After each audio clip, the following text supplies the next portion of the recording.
Kaixo denori, gamarjo bat megobrebo eta ongi etorri gaurko bideora. Ia zuen urria guratzen uten moduan hasi den, eta izurritiak gurean jarraitu bat igari behintzat alik eta zoriontsuen ari zareten. Hemen erresumo batuan, iraiaren bukaeran eguraldi izugarri zorreagarri eguzkitsua izan da ere, ja hori lekutu gehin zaigu eta urtearen edo udazkeneko lehen euritiak eta iparaizea gogor etorri zaigu gure masail gorriskak jotzera. Baina, luzatzea naiz, inglesa naizen moduan, eguraldia zizketan, baina ez gatoz horretara gaurkoan. Baizik eta hizkuntza erronka baten emaitzak ikustea. Euskal Herritik zuengandik pasatuta, Europaren beste aldera, beste muturrerantz, paratuko baitugu begirada. Hain zuzen ere, Bilbotik 3.800 kilometrotara ekialderantz dagoen herrialde batera, Georgiara. Georgiara hizkuntza zaleon artean euskara bezain sonatua da. Bere alfabeto eta gramatika sistemarengatik batetik eta bestetik hizkuntza isolatua dela eta. Eta horren harira, orain dela hilabete bat, desafio bat botanion neure buruari. Iraiaren batean utz-utzetik hasita, hilabete baten buruan, Georgieraz aritzeko gai izango ote nintzen. Horixe neukan xede. Interesatzen bazaizu Georgiera ikasteko arrazoiak zeintzuk diren jakitea, gomendatzen dizuet aurreko bideoak ikustea, bertan hori guztia azaltzen baitut. Orduan, aste honetan, urriaren hastapenetan sarturik gaudenez, animatu naiz nire online irakaslearekin ahozko proba baten moduko zerbait egitera. Nik gogoz ikasitako esaldi batzuk botatzea baino gehiago izan dadin, Libok nire irakasleak 15 bat B bat mailako gai prestatu ditu, eta horietako batzuk egunean bertan, bilugaren une horrexetan hautatuko ditu eta horien inguruan galdera batzuk eginen dizkit. Nik guti goiti behiti azalatik izan dere ezautzen ditu gaiak, baina, ez dago prestaturik eta dana bapatekoa izango da. 10-15 minutuko azterketa edo solasaldia izango da, eta hori guztia amaituta nire hilabete honen inguruko hausnarketa batzuk partekatuko ditut zuekin. Gehiago luzatu gabe, hemen duzue nire Georgiera maila hilabete baten buruan.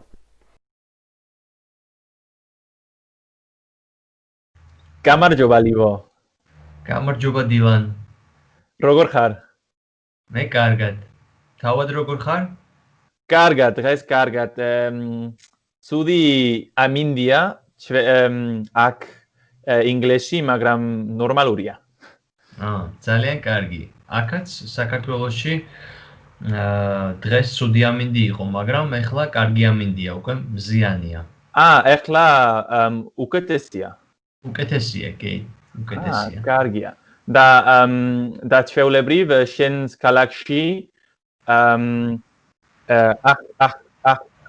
ახლახან კორონავირუს სიტუაცია უკეთესია? ჩემს ქალაქში ჯერჯერობით კორონავირუსი არ არის. არ არის. მაგრამ სხვა ქალაქებში არის ამ ეტაპზე. დედაქალაქში ალბათ? კი, დედაქალაქში, ბათუმშია ბევრი შემთხვევა ძალიან და სხვადასხვა ქალაქებში კიდევ. მაგრამ ახლა შენს ქალაქში არ არის პრობლემა? არა, ახლა ჩემს ქალაქში არანაირი პრობლემა არ არის. და იმედი მაქვს მომავალშიც არ იქნება პრობლემა. მეც იმედი მაქვს, რომ მომავალში არ იქნება პრობლემა. კი, კარგია. ანუ დღეს შეგვიძლია გავაკეთოთ ერთი გამოცდა. გამოცდა. ძალიან კარგი. კი, შეგვიძლია ვილაპარაკოთ ფორმალურად, არა? კი, შეგვიძლია ფორმალურად ვილაპარაკოთ, რა თქმა უნდა. კარგი. და თუ სამსახური, სად მუშაობთ ეხლა და სად მუშაობდით ადრე? ახლა არ ვმუშაობ. და ბედნიერი ვარ. არა. მაგრამ კი, სამართლე გითხრა გითხრათ სამართლე გითხრათ ჩემს მამათან ერთად ვმუშაობდი შარშან კი ბატონო. შარშან ჩვენ იმიტომ რომ მამა სხვადასხვა სადორი არა მინდორი აქვს მინდვრები აქვს? მინდრები აქვს კი და აგვისტში და სექტემბერში ძალიან ბევრი ვაშლი არის ასე რომ ბევრი ხალხი უსათუოდ საჭიროა კი აუცილებლად საჭიროა. კარგი. რა არის სილამაზე თქვენი აზრით? ფიქრობ ეს რთული თქვა, მაგრამ ფიქრობ ყოველ ხალხი განსხვავებული აზრი აქვს. ყველა ადამიანს განსხვავებული აზრი აქვს, კი? კი, ყველა ადამიანს განსხვავებული აზრი აქვს. განსხვავებული აზრი აქვს, მაგრამ ჩემი აზრით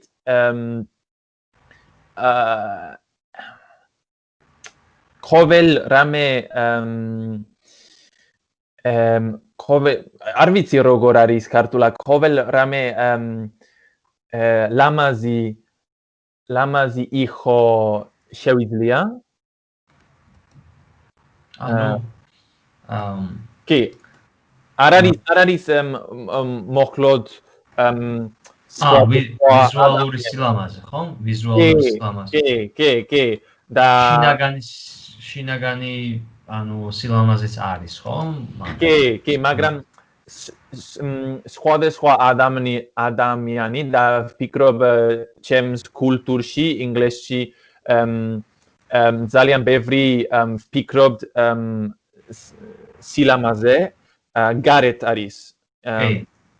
მაგრამ ალბათ კი, მაგრამ ჩვენ უნდა ვთქვათ ბევრ ადგილში არის. არა? კი, შინაგანი სილამაზეც არის ანა, ხო? კი. სხვადასხვა სილამაზეა კიდე. ესე იგი, პირველი შეხვედრა. კარგი. რამდენჯერ გქონია პირველი შეხვედრა? მე არ ბევრი, არ ხშირად, ალბათ ჩემს ცხოვრებაში კი. 6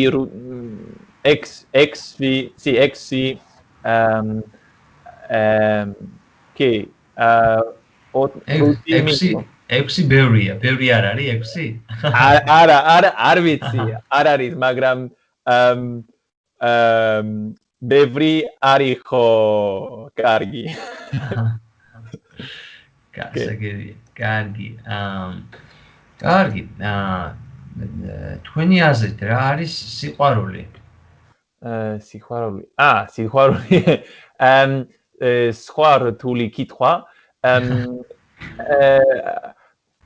და საინტერესოა კითხვა. ვფიქრობ ალბათ არ არის მოკლე დროში როგორ არის ვგრძნობ. ალბათ ზოგჯერ ვგრძნობ ერთი ადამიანი იდეალურია, ლამაზია, საინტერესოა, მაგრამ მალე ალბათ ერთად ვართ და da kargia, მაგრამ მალე არ იქნება. არ იქნება ეს სიყვარული აღარ არის, ხომ? კი, სიყვარული არ არის. აღარ არის, არა? კი, აღარ არის. ანუ ხრება ეს სიყვარული, აღარ არის სიყვარული. კი, ვფიქრობ სიმართლეა, არა? ანუ ალბათ უფრო რთულია თუ მე ვამბობ რა არ არის სიყვარული რა არის უფრო რთულია. კი. კარგი. კი ბატონო, კარგია. როგორ ფიქრობთ, რა არის ცხოვრების აზრი?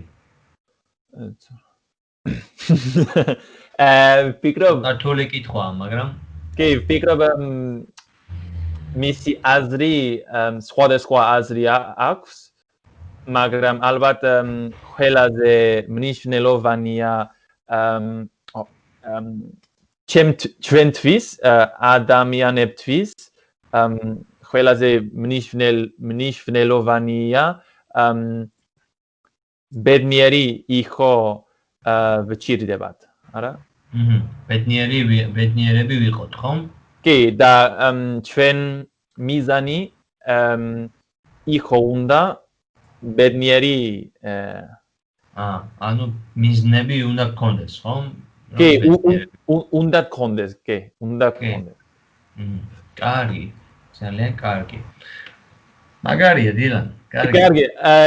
ალბათ საკმარისია, არა? კი, ჩვენიერია, ძალიან კარგია. და Tira, gaur egun horrexetan dago niri Jorge Maila. Eta ni, nahiko pozik nago ekasitakoarekin, jakinda asko eta asko falta zaidala, bideo honi eta erronkari berari pixkat amaiera emateko, hementxe dituzue nire hausnarketa txiki batzuk. Lehen galdera, nik uste dut nahiko galdera importantea dena, dudan maila onaino iristeko, apala izan da ere, zenbat diru eta zenbat denbora gastatu behar izan ote dut. Denboraz bezain batean, nire asmoa eta gertatu dena nahiko bat etorri dira oraingoan. Esan nahi, nire asmoa izan zela egunero klase bat izatiaz gain, gero neure kabuz gutxienez ere 2 ordu pastea ekasten, ez? Azkenean, ide horren bezalatxukoa izan da nire ikasketa prozesua. Egunero klase bat izan, eta gero nire kabuz liburuarekin edo interneteko edukiei esker edo, denelakoa ordu batzuk eman ditut. Gero bada 3 ordu. Hola, guti goiti behiti. Talatzen zen, adibidez, azken aste honetan aurrekusi ez nituen gauza batzuk zirela eta denbora gutxiago pasatu dut, baino gero batzuetan obsesionatuta guztiz, 3 ordu baino desente gehiago pasatu dut. Gero, soza denaz bezain batean, nik kalkulatu dut guztira, klaseak erosteko eta 130 bat libra pagatu dala, beraz hori eurotan, ez dakit, 150 behar bada gutxixiago. Eta gero liburua bera, okerez banago, 20 bat libratan zegoen. Beraz guztira 150 bat libra, pixka gehiago eurotan izango balitz, nik uste dut nahiko ongi dagoela, eta konparatzen badugu ikasgelako formatuarekin, edo zein hizkuntzarekin, bakit hizkuntza eskola bera bada Euskal Herria biziki merkea dela, baina normalian nahiko garesti izan daiteke, hilabeteko ikastaroak ere. Beraz, aldi horretatik niretzat pagotxe izan da. Esan behar da italki nik ibiltzen dudan plataforman badirela 2 irakasle mota, bat delarik profesionala eta bestea pixket informalagoa, eta informalagoa da, eta horregatik asko zeri merkeagoa da. Eta nik esango nuke sozaz baino denboraz garestia da olako hizkuntza bat ikasteaz azkenean, edo zein hizkuntza eta batez ere hizkuntza oso behar zuk dakizkizun hizkuntza horietarik asko aldentzen diren hizkuntzak ikasteko, denbora asko eta asko inbertitu behar baita. Nik ikasten aritu naizen azken 2 hizkuntzekin konparatuta, hau da, katalan eta italierekin konparatuta, hasierako prozesua behintzat, nik uste gerora berdintasunerantz joango liratekela, hau da, hizkuntza bat bada maila altuago batean ikasteak nahiko berdintasuna du hizkuntza edozein izan ere, baina esanet, hasiera honetan georgierak nik nekizkidan beste hizkuntzekin horren besteko antzekotasun ez zuenez, nahiko diferente izan zen, ez? Katalane ikasten hasi nintzenean, frantsese eta gaztelania baneuzkan erreferente ez, eta gerora katalana ere poltsikon edo behintzat nire buruan sartunde italiera askoz ere errazago izan zen. Ekasi gabe ere, liburu bat gutxi gora bera irakurtzeko gai izan nintzen. Eta aldiz georgieraz, oraindik ere, ez dut ongi ulertzen, ez telebistako, ez egunkari bateko edukia. Dena den, alta, hartzen badugu georgieraren alderdi garrantzitsu eta antza zailenetariko bat, hau da, aditza, nik esango nuke ikusten ditugun bideoetan, YouTubeen, askotan georgiera ez dakitenek esaten dutela, izugarri zaile dela, ez dagoela logikarik, hau ez da egia, hizkuntza guztiekin bezala, edo behintzat nik dakidanez hizkuntza guztiekin bezala badago logika, eta bueno, nik beti esaten eta errepikatzen duana, niri ustez, hizkuntza zaila izan da ere, edozeinek nahi duenak ikas dezake. Azken baten gogoa, denbora eta bere buruarengan konfiantza izan ezkero. Azken aurreko galderari heltzeko, hau berriz egingo banu, zerbait egingo ote nuke diferente. Nik uste dut hilean zehar, momentu batzuetan nahiko obsesionatuta egon naizela, eta obsesio puntu bat behar da, baino behar bada gehiegi zeren eta atxarterik hartu gabe edo atxetnik hartu gabe erre egiten da, ez? Nazkatu egiten zara, eta hori batzuetan gertatu izan zait, disiplina handiago egingo banu, behar bada erre momentu horiek edo nazkatze momentu horiek gutxitzea lortuko nuke. Ez da. Osterantzean pixket damutzen naiz hanki hiztegia ikasteko ebiltzen dudan aplikazio hori gehiago ez erabiltzeaz, hilabete honetan. Egiarran nik uste pantailari hainbeste denbora pasten ari nintzenez, azkenean hautatu nuen paperezko flashkardak edo bakitzu bi aletako hiztegia ikasteko txarteloiek erabiltzea hobetsi nuen, eta bueno, balio zidan, baina eraginkortasuna dela eta nik esango nuke behar bada hanki erabili izan banu gehiago ikasiko nuen. Nik esango nuke, kontua kontu, baietz. Zeren eta publikoki pixket zabaltzeak eta lagune errateak, naiz eta presio askoz ere handiago ematen dizun, gero ikasten jarraitzera animatzen zaitu, edo behintzat ni animatu nahi. Ere berean ikustut epe muga jakin bat izateak laguntzen duela, ze behar bada gogo handiz ekingo nion, baino gero inolako konpromisorik gabe, hilabete baten zehar batez ere olako hizkuntza arraro edo behintzat oso beharrezkoa niri bezitzen ez den gauza bat ikasteko jarraipenek edo ez nuke emango, beraz. Eta bueno, nik uste hizkuntza azterketa batera inoiz apuntatu denak jakingo duela zer esan nahi duan, askotan horrek behartzen zaitu gehiago ikastera, naiz eta batzuetan presioa gehiegizkoa iruditzen zaizun. Halaxe da gaurko. Eskerrik asko bideoa ikustegatik, eta tira, galdera batekin bukatuko dut. Zuek inoiz egin alduzue olako hizkuntza erronka bat? Behar badaiz YouTubeen, baino ez dakit izan liteke lagunen bati erran izana hizkuntza bat ikastekotan zeundela, eta ez dakit, horrek trabatu zaitu edo lagundu zaitu, akuilatu zaitu gehiago ikastera, bueno, zerbait erratuko baldin baduzu, erraidazu eruzkinetan, eta halaxe, izan untxa!